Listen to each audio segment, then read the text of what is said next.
Meus caros, muito bom dia, ou melhor dizendo, para os que assistam a essa exposição ao final da tarde de hoje, muito boa tarde.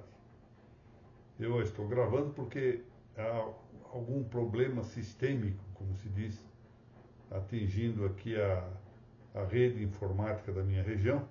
Eu não quero correr o risco de, à tarde, ter de novamente submeter-me ao acampamento em que tive de proferir a explanação de ontem na série Registros sobre Registros. Cumprimento e agradeço à Academia Paranaense de Direito Notarial e Registral, bem como a ANOREG do Estado do Paraná,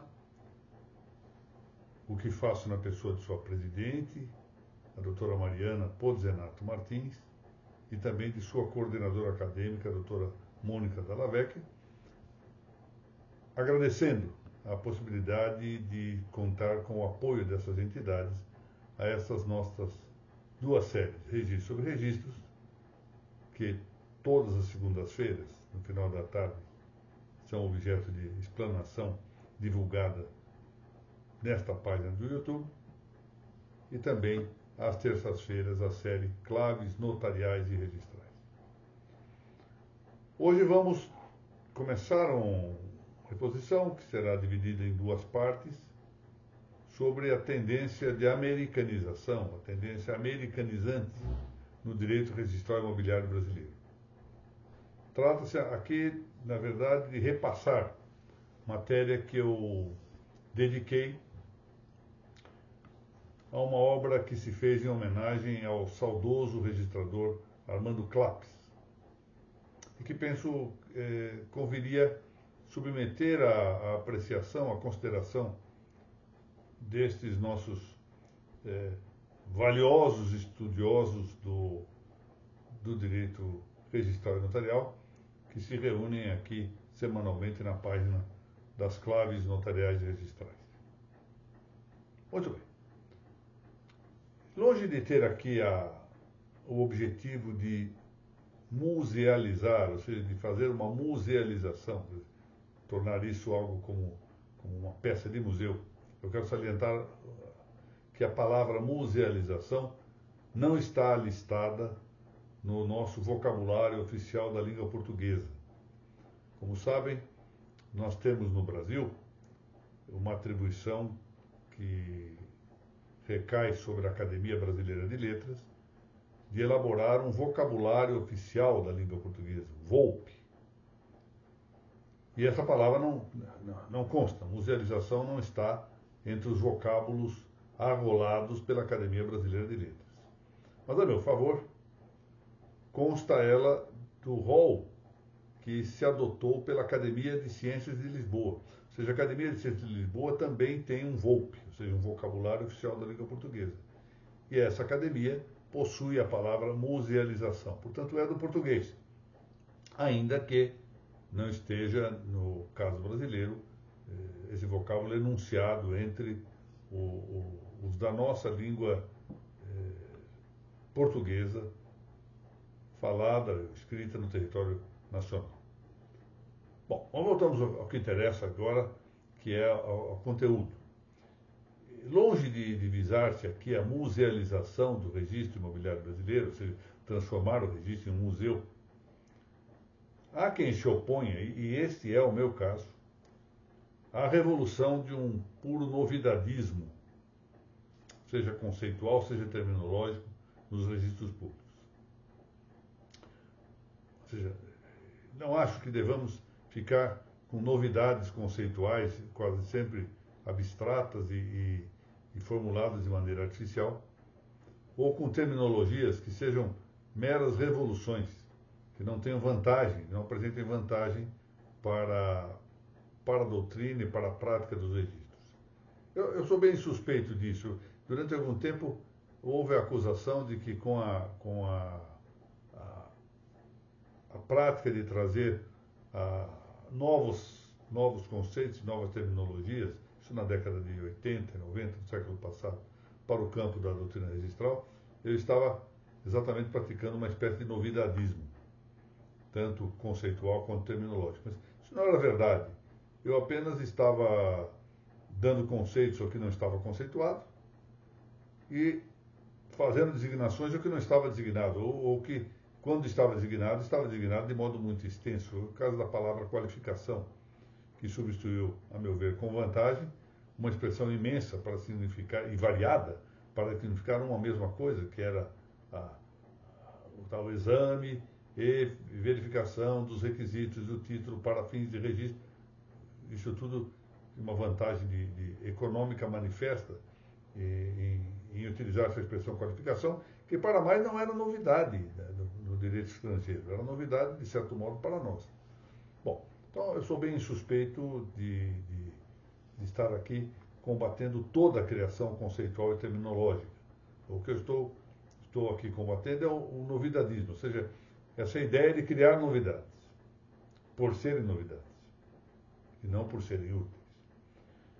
Uma coisa muito diversa é que nós queremos aqui revitalizar, reviver as raízes dos nossos registros, instaurando-se ou restaurando-se, quando for o caso, noções e termos próprios com o seu correspondente enraizamento, ou seja, com sua correspondente raiz ou radicalidade. Em outras palavras, essa revivência registral não se dirige a conservar imutáveis, paralisadas, as atividades registrais prático-práticas. Isso daria, por exemplo, se alguém almejasse impedir o uso dos novos e avançados meios tecnológicos que estão aí, ou quem, por exemplo, não quisesse importar o estrangeirismo de turno para modificar a essência mesma das nossas instituições. Mas isto sim, está voltado à ideia de preservar a substância institucional dos registros. Substância institucional. E afirmar o que parece mais ou menos evidente. Ou seja, meios são meios e não fins. Esse é o primeiro ponto. O registro é meio e não fim. E o segundo ponto, nós temos a nossa identidade registral, que é inconfundível com a identidade ou com a fisionomia registral dos argentinos, dos espanhóis, dos franceses, etc. E dos americanos, já que estamos tratando aqui do tema da americanização do nosso registro. Enfim, nosso registro imobiliário não é um artefato, ou seja, não é um produto feito pelo homem sem raízes históricas. É um artefato com raízes históricas. Tem uma história. O nosso registro gestou-se descendente do notariado latino e se foi especializando gradualmente, como esse notariado, em um registro românico, hispânico, hispano-lusitano, e ao fim tomou forma em sua fisionomia brasileira. É inconfundível com os demais registros, por mais que tenhamos pontos comuns, pontos de contato com esses outros registros. Assim, se parece termos nós bons motivos, e por certos tempos, para envaidecer-nos de nosso registro de imóveis contemporâneo, que talvez seja, do ponto de vista prático, do ponto de vista da sua realização, um dos melhores, para não dizer o melhor de todo o mundo, parece bem que devamos orgulhar-nos de sua história também e respeitarmos os nossos maiores. E não simplesmente desprezarmos essa história a pretexto de que temos um bom registro de imóveis e lançarmos a aventuras contra a própria tradição do nosso registro. Enfim, em meio aos muitos temas que por agora assediam de maneira revolucionária o nosso registro de imóveis, sobressai o que pode nomear-se de americanização registral. Por mais que, em rigor, essa americanização seja ela própria indício de uma mundialização ou globalização uniformista da instituição do registro de imóveis. E também isso diz respeito ao notariado. Ou seja, há uma tendência uniformista mundial, global, do registro de imóveis. O assunto não é novo, não é local, nem é segmentado, ou seja, não diz apenas respeito ao registro e às notas. Por exemplo, se vamos a mais de 20 anos, no ano de 2001, naquela que é considerada uma das séries mais relevantes da literatura jurídica em todo o mundo, que é a série Archives de Philosophie de Droit, publicada pela editora Dalloz. Nessa série, Archives de Philosophie de Droit, publicou-se uma revista com o título L'Américanisation du Droit, ou seja, a americanização do direito, de todo o direito. L'Américanisation du Droit.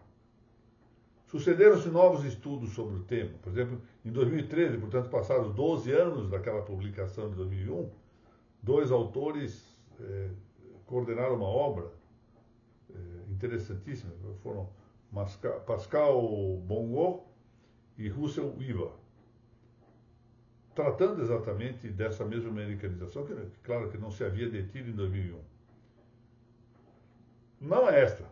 Certamente é ocasião para que nós passemos em revista as questões compreendidas nesta verdadeira americanofilia. Em francês, americanophilie, que foi denunciada na França. Mas vamos aqui ensaiar umas tantas e poucas referências a seu respeito na ambiência brasileira. Bom, aqui comecemos por lembrar algo muito interessante, que nossos pensadores da política e de nossas instituições públicas se mostraram, ao longo do tempo, muito inclinados à importação de modas. E isto mais do que no nosso direito privado. É interessante isso. O direito privado foi mais nacional do que as nossas instituições públicas, do que a nossa política. Isso fez ver de maneira precisa, entre outros autores, José Pedro Galvão de Souza. José Pedro Galvão de Souza foi catedrático de Teoria Geral do Estado na Universidade Católica de São Paulo. Havia aqui em São Paulo uma Universidade Católica. Agora há uma também aqui em São Paulo, o Centro Universitário Católico Ítalo-Brasileiro. Mas José Pedro foi meu grande mestre, como muitos sabem.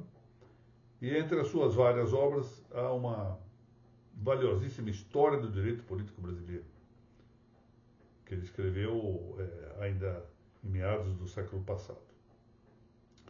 Bom, bastaria aqui apontar, a título de ilustração, um fato. Logo após o golpe militar de 1889, que derrubou a nossa monarquia constitucional, instalando a República, surgiu o nosso primeiro Código Político republicano. E qual era o nome desse Código Político republicano? Constituição da República dos Estados Unidos do Brasil. Notem que coisa legal. Estados Unidos do Brasil. E isso recebeu de Rui Barbosa, e digamos que Rui Barbosa é insuspeito neste passo, porque era republicano, o comentário de a Federação Brasileira ser a reunião das coisas que já estavam antes reunidas. Porque, ao contrário do que ocorreu nos Estados Unidos da América, em que havia vários estados separados e que se uniam, o Brasil já era unitário. E o que fez foi dividir-se e chamar as províncias de estados, e para melhor copiar o nome da Constituição Americana, fez-se Estados Unidos do Brasil. Bom, deixemos de lado as questões de federalismo, um dia talvez possamos tratar desse assunto um pouco melhor. Tem-se agora visto, entretanto, alguma influência de americanismo também na esfera do direito privado, porque até então estamos falando de direito público. Por exemplo, é manifesta a gradual deslatinização do notariado brasileiro. E é não menos notório o esvaziamento dos registros de imóveis no Brasil, com a centralização de dados postos sobre a gerência de entidades particulares. E, neste último caso, atendendo-se ao que se pode designar de hibridismo liberal socialista. Porque corresponde, de um lado, a uma evasão privatística, ou seja, a outorga de atividades registrais às sociedades privadas. E, de outro lado, a um submetimento dessas sociedades à outorga pontual da administração pública, incluindo o tema de seu custeio, bem como a fiscalização singular de suas atividades pelo poder público. A esse propósito, ainda no ano passado, em janeiro do ano passado, mais de ano, a Corregedoria Geral da Justiça aqui de São Paulo expediu uma fundamentada manifestação de dois de seus juízes assessores, a doutora Letícia Fraga Benites, que havia passado pelas varas de registros públicos da capital de São Paulo, e o autorizadíssimo doutor Josué Modesto Passos, que era então assessor do Corregedor-Geral e hoje é assessor do presidente do Tribunal de Justiça de São Paulo, doutor Josué com obras publicadas na área do registro. Em particular, lembremos que ele, juntamente com o doutor Marcelo Benacchio, publicaram ambos aquilo que eu considero hoje ser a vulgata do processo de dúvida registral, o livro de ambos sobre a dúvida, o processo de dúvida. Bom, a doutora Letícia e o doutor Josué observaram, então, que a apresentação ao registro de imóveis de um simples extrato de título, como se previu em nossa normativa nacional, uma nova normativa nacional, alterava o modelo de qualificação jurídica, que tinha antes sempre por objeto o título formal que era levado ao registro. Ora, disseram esses juízes, esse extrato foi implementado, estou citando isso aqui textual, esse extrato foi implementado para agradar ao ranking Doing Business do Banco Mundial.